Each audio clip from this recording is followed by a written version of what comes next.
آپ دیکھ رہے ہیں ٹاپ اردو ڈاکیومنٹری۔ دلچسپ، انوکھی اور تعلیمی معلومات کے لیے ہمارا چینل ابھی سبسکرائب کیجئے اور لیٹسٹ ویڈیوز کے لیے بیل آئیکن پریس کریں۔ حضرت داؤد علیہ السلام کے بیٹے حضرت سلیمان علیہ السلام ایک ذی شان بادشاہ تھے، جن کو چرند پرند، ہوا اور انسانوں کے ساتھ جنات پر بھی حکومت دی گئی تھی۔ حضرت سلیمان علیہ السلام اور ملکہ سبا کا واقعہ قرآن میں بھی بیان ہوا ہے۔ قرآنی بیان کے مطابق جب ملکہ سبا یعنی ملکہ بلقیس حضرت سلیمان علیہ السلام سے ملنے پہنچی تو ان کے محل میں داخل ہوتے ہوئے یہ واقعہ پیش آیا کہ جب ملکہ سبا اندر داخل ہوئی تو اس نے اپنی پنڈلیوں سے کپڑا اٹھا لیا، کیونکہ آگے پانی کا تالاب تھا۔ حضرت سلیمان علیہ السلام نے ملکہ کو بے عزتی سے بچانے کے لیے بتایا کہ اس کو غلطی لگی تھی کہ یہ پانی اصل میں کرسٹل شیشہ تھا، جس سے محل کے فرش ایسے بنائے گئے تھے کہ پانی کے تالاب کا شبہ ہوتا تھا۔ قرآن میں اس کا بیان کچھ یوں ہے: اس ملکہ سے کہا گیا، اس محل کے صحن میں داخل ہو جا، جس کے نیچے نیلگوں پانی کی لہریں چلتی تھیں۔ اور پھر جب ملکہ نے اس مزین بلوری فرش کو دیکھا تو اسے گہرے پانی کا تالاب سمجھا، اور اس نے اپنے پائنچے اٹھا کر اپنی دونوں پنڈلیاں کھول دیں۔ سلیمان علیہ السلام نے فرمایا، یہ تو محل کا شیشوں کا جڑا ہوا صحن ہے۔ سورہ النمل آیا 44۔ ملکہ سبا کرسٹل شیشہ کے بارے میں کیوں نہیں جانتی تھی؟ کیا کرسٹل کا استعمال انسانوں میں سب سے پہلے حضرت سلیمان علیہ السلام نے شروع کیا تھا؟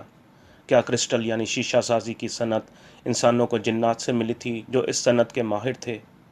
شاید اس سے یہ بھی ظاہر ہوتا ہے کہ شیشہ سازی کی صنعت سے صرف ملکہ بلقیس ہی نہیں بلکہ اس وقت کے تمام انسان بے خبر تھے، کیونکہ تفسیر ابن کثیر کے مطابق یہ محل جنات نے بنایا تھا۔ اس پس منظر کو سامنے رکھتے ہوئے کیا یہ ممکن ہے کہ دنیا میں موجود کراماتی کھوپڑیاں یعنی کرسٹل سکلز دراصل انہی جنات کی تخلیق ہیں؟ وہ جنات جو کرسٹل کا محل بنا سکتے ہیں، ان کے لیے کرسٹل کی کھوپڑی بنانا کیا مشکل ہے؟ کرسٹل کی کھوپڑیوں کے بارے میں بیان کیا جاتا ہے کہ دنیا میں تقریباً 1 درجن کے قریب ایسی کھوپڑیاں ہیں جن کے بارے میں خیال کیا جاتا ہے کہ وہ میکسیکو اور وسطی امریکہ میں بنائی گئی تھیں۔ کچھ ماہرین کا خیال ہے کہ یہ کھوپڑیاں ہزاروں بلکہ ہزارہ سال پہلے جنوبی امریکہ کی کسی قدیم تہذیب کا شکار ہیں۔ کچھ ماہرین کے نزدیک یہ قدیم غرق شدہ شہر اٹلانٹس کی یادگار ہیں، جبکہ چند ماہرین ان کو خلائی مخلوق کی تخلیق کے طور پر لیتے ہیں جس نے اسپینی فتوحات سے پہلے اس خطے کے باشندوں پر حکومت کی تھی۔ کیا کرسٹل کھوپڑیاں جنوبی امریکہ سے تعلق رکھتی ہیں؟ اگرچہ تمام کرسٹل کھوپڑیاں جنوبی امریکہ کی قدیم تہذیبات مایا، مکسٹیک، ٹولٹیک، ایزٹیک سے متعلق بتائی جاتی ہیں، لیکن ان میں سے کوئی بھی کھوپڑی ان قدیم ثقافتوں کی خصوصیات کی نمائندگی نہیں کرتی۔ ایزٹیک اور ٹولٹیک کے موت کے نمائندہ بت تقریباً ہمیشہ بسالٹ یعنی کالے آتش فشانی پتھر میں تراشے جاتے تھے، یا کبھی خاص موقع کے لیے پلاسٹر کی طرح کے مواد سے بنائے جاتے تھے، اور تقریباً ہر بت کو مختلف رنگوں سے سجایا جاتا تھا۔ ان کو یا تو دیواروں اور قربان گاہوں پر رکھا جاتا تھا یا دیوتاؤں کے بت خانے کو سجایا جاتا تھا۔ ان کو کرسٹل کھوپڑیوں کے مقابلے میں زیادہ بھدے طریقے سے لیکن زندگی سے متعلق بتایا جاتا تھا۔ مکسٹیک تہذیب کے لوگ بعض دفعہ سونے کی کھوپڑیاں بناتے تھے، لیکن ان میں چہرے کے تمام نقش واضح ہوتے تھے، جبکہ مایا تہذیب کے لوگ ایسی کھوپڑیاں چوننے کے پتھر میں تراشتے تھے جو ان کے کیلنڈر میں دنوں کی نمائندگی کرتی تھیں۔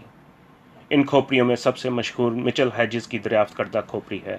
وہ اپنی یادداشت میں لکھتا ہے، یہ کھوپڑی میرے پاس کیسے آئی؟ میرے پاس اس راز کو نہ بتانے کی وجہ ہے، اور اس نے یہ راز کبھی نہیں بتایا۔ اس نے اپنی یادداشتوں کی کتاب میں اس کھوپڑی کا نام دی اسکل آف ڈوم یعنی موت کی کھوپڑی یا عذاب کی کھوپڑی بتایا ہے۔ وہ لکھتا ہے، یہ موت کی کھوپڑی خالص پہاڑی کرسٹل سے بنی ہوئی ہے، اور سائنسدانوں کے مطابق اس کو بنانے میں 150 سال لگے ہوں گے، جس پر صبر آزمائی سے نسل در نسل رگرائی کا کام ہوا ہوگا، اور تب یہ کھوپڑی وجود میں آئی ہوگی۔ یہ کھوپڑی کم از کم 3600 سال قدیم ہے، اور اس داستان کے مطابق اس کو مایا تہذیب کے پجاری اعظم اپنی خفیہ رسومات کے لیے استعمال کرتے تھے۔ کہا جاتا ہے کہ جب اس کھوپڑی سے کسی کے لیے موت مانگی جاتی تھی تو وہ پرسرار طریقے سے مر جاتا تھا۔ اس کھوپڑی کو تمام شیطانیت کا اوتار مانا جاتا تھا۔ میں اس کے متعلق وضاحت نہیں کرنا چاہتا۔